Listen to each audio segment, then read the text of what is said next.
السلام علیکم ورحمۃ اللہ وبرکاتہ نحمده ونصلي على رسوله الكريم اما بعد فاعوذ بالله من الشیطان الرجیم بسم اللہ الرحمن الرحیم ولا تكتموا الشهادة ومن يكتمها فإنه آثم قلبه صدق اللہ العظیم۔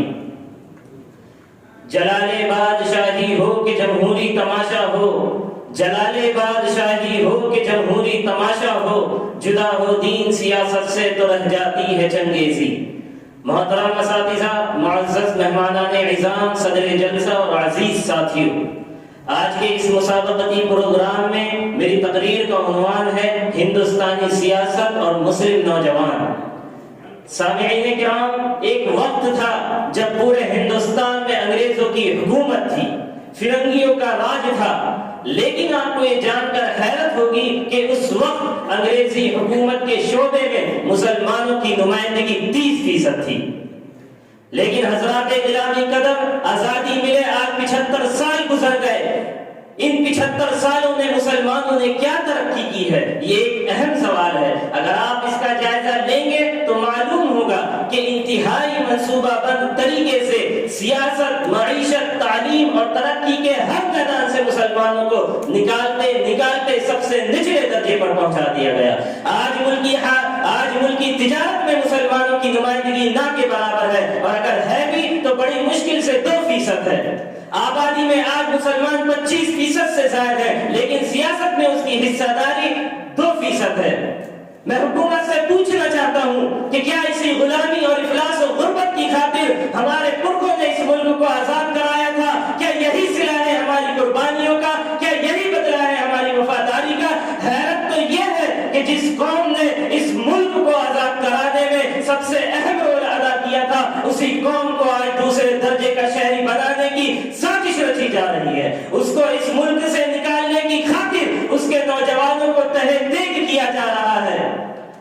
حضرات گرامی قدر، ہندوستان کو ہندو راشٹر بنانے کی پوری تیاریاں مکمل ہو چکی ہیں۔ انسداد دہشت گردی کے نام پر خوخار قوانین بنانا اسی کی جانب اٹھنے والا ایک قدم ہے، جس کا خوبصورت نام UAPA اور AFSP ہے۔ یہ کالے قوانین خاص کر مسلم نوجوانوں کے لیے بنائے گئے ہیں۔ آپ کو معلوم ہونا چاہیے کہ بے گناہ مسلم نوجوانوں کی ایک بڑی تعداد جیلوں میں بند ہے۔ ان کے مقدمات کی سماعت میں غیر معینہ مدت تک تاخیر کی جا رہی ہے۔ اس تعلق سے جو سروے ہوا ہے اس کی رپورٹ بتا رہی ہے کہ تمام ریاستوں میں مسلمان قیدیوں کا تناسب ان کی آبادی کی فیصد سے بھی زیادہ ہے۔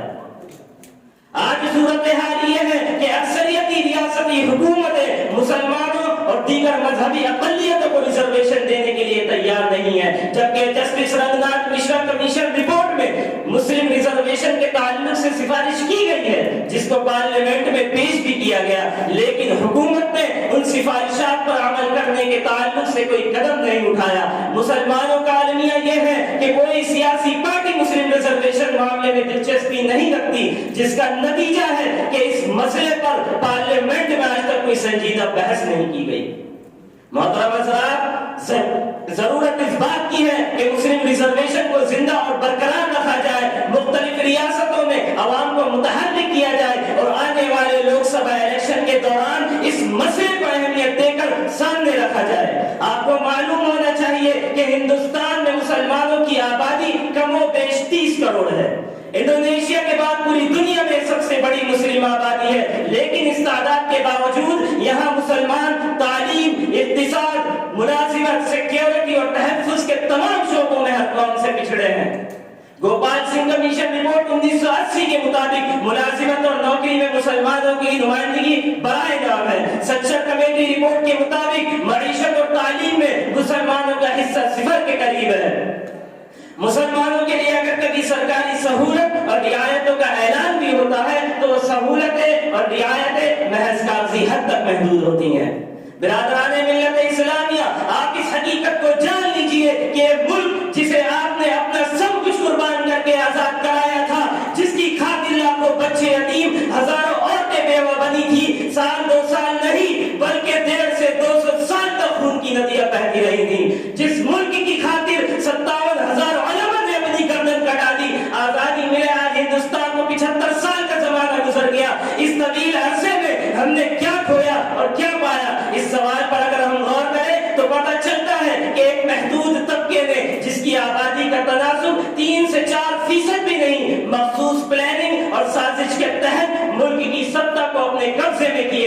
اور اپنے اشاروں پر ملک کو نچاتا رہا اور مسلمانوں کو حکومت کے شعبوں اور سیاست سے اس طرح نکال دیا جیسے گندے ہوئے آٹے سے بال کو نکال دیا جاتا ہے۔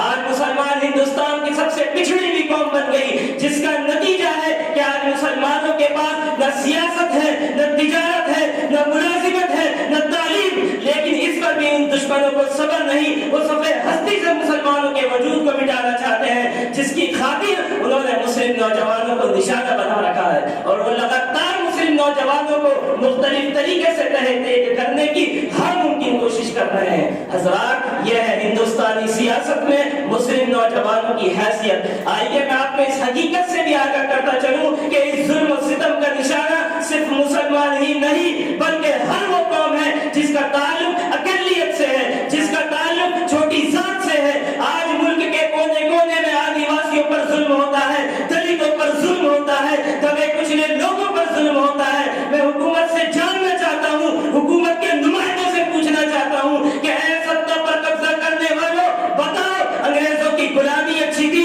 یا تمہاری تاناشاہی اچھی ہے؟ انگریز تو تاناشاہ تھے، مگر تم جمہوری نمائندہ ہو یا ڈکٹیٹر؟ حاضرین اجلاس، سوال یہ ہے کہ کب تک ہم یہ رونا روتے رہیں گے اور کب تک ہم اس ظلم کی چکی میں پستے رہیں گے؟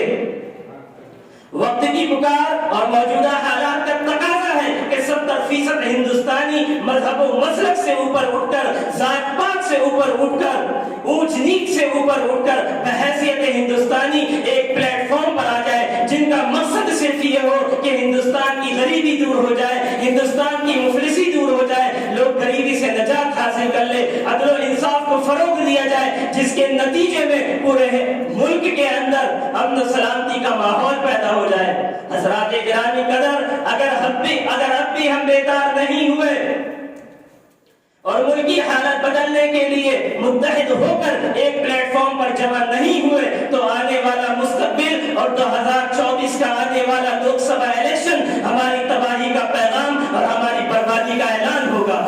آئیے بارگاہ الہی میں ہم دعا کریں کہ اللہ تعالی ہمیں اور 70% ہندوستانیوں کو اس حقیقت کو سمجھنے کی توفیق عطا فرمائے۔ آمین۔ وآخر دعوانا ان الحمد للہ رب العالمین۔